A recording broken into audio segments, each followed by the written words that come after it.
Shalom. దేవుని పరిశుద్ధ నామానికి మహిమ కలుగును గాక. మన ప్రభువును రక్షకుడైన యేసుక్రీస్తు యెహోషువ మెస్సీ నామములో ఆత్మీయులైన మీ అందరికీ నా హృదయపూర్వక వందనాలు, ఉదయకాలపు శుభాలు తెలియజేస్తున్నాను. ప్రభు నన్ను పిల్లరా, ఎలాగున్నారు? అందరూ బాగున్నారు కదా? దేవత దేవుని యొక్క మహాకృప, సంతోషము, సమాధానము, క్షేమము ఈ దినమంతా మనందరికీ తోడుగా ఉండి నడిపించును గాక. ఆమేన్. మొదటి కీర్తన ప్రథమ స్కందం అని ఉంది ఇక్కడ. మొదటి కీర్తనలో చివరి భాగాన్ని చదువుతున్నాను, 6వ వచనం చదువుతున్నాను. మొదటి కీర్తన 6వ వచనం. నీతిమంతుల మార్గము యెహోవాకు తెలియను, దుష్టుల మార్గము నాశనమునకు నడుపును. నీతిమంతుల మార్గము యెహోవాకు తెలియను. మొట్టమొదటిగా ఈ నీతిమంతుల గురించి చక్కని మాటలు ఆ యొక్క 2వ వచనం నుండి రాయబడి ఉన్నాయి. యెహోవా ధర్మశాస్త్రం నందు ఆనందించుచు దివారాత్రము దానిని ధ్యానించేవాడు ధన్యుడు.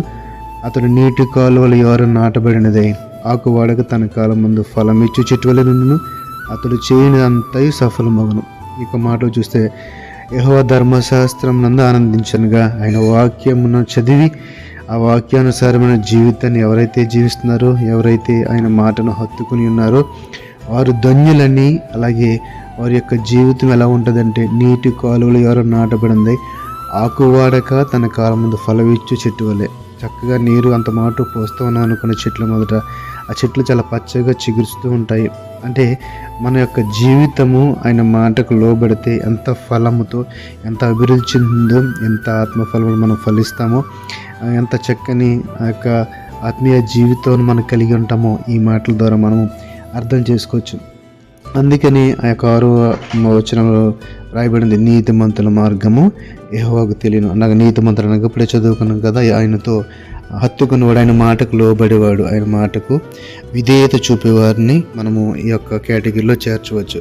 కాబట్టి నా ప్రియమైన సహోదరులరా, ఈ మాటని కొంచెం లోతుగా అర్థం చేసుకోవాలంటే తిమోతికి రాసిన 2వ పత్రిక 2వ అధ్యాయము 19వ వచనం చదివితే మనకి ఇంకా చక్కని అర్థాన్ని మర్మమును మనం గ్రహించవచ్చు. తిమోతి రాసిన 2వ పత్రిక 2వ అధ్యాయము 19వ వచనం. అయినను దేవుని యొక్క స్థిరమైన పునాది నిలకడగా ఉన్నది, ప్రభువు తన వారిని ఎరుగును అన్నదియు, ప్రభువు నామమును ఒప్పుకుని ప్రతి వాడును దుర్నీతి నుండి తొలగిపోవలను అన్నదియు దానికి ముద్రగా ఉన్నది. ఇక్కడ రాయబడిన మాట చూస్తే కనుక, దేవుని యొక్క స్థిరమైన పునాది నిలకడగా ఉన్నది, ప్రభువు తన వారిని ఎరుగును. ఎవరు తనవారు?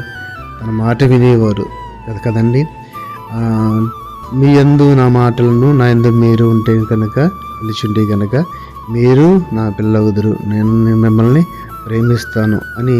అంటే మనము ఆయనకు వారసులుగా ఉండాలంటే మనము ఆయన యందు ఉండాలి, ఆయన మాటలు మన హృదయములలో ఉండాలనగా ఆయన మాటకు విధేయత చూపేవారముగా ఉండాలని వాక్యం మాట్లాడుతుంది.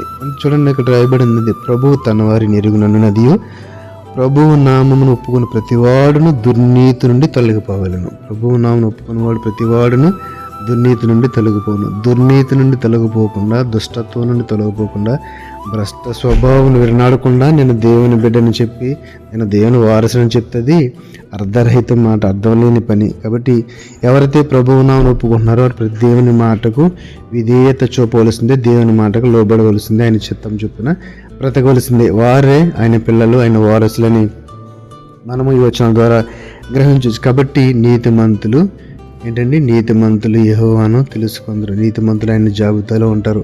వారి యొక్క జీవితము ఫలాభివృద్ధి, వారి జీవితాల్లో సంతోషము, సమాధానము, క్షేమం ఉంటుంది. కాబట్టి మనము కూడా నీతిమంతులుగా బ్రతుకుదాం, ఆయన మాటకు విలువనిద్దాం, ఆయన మాటకు లోబడదాం, ఆయన చిత్తం చొప్పున బ్రతుకుదాం. ఆయన కోరుకుంటున్నది మన నుంచి ఒకటి పవిత్రమైన పరిశుద్ధమైన హృదయము, ఇంకేమి కోరుకుంటలేదు.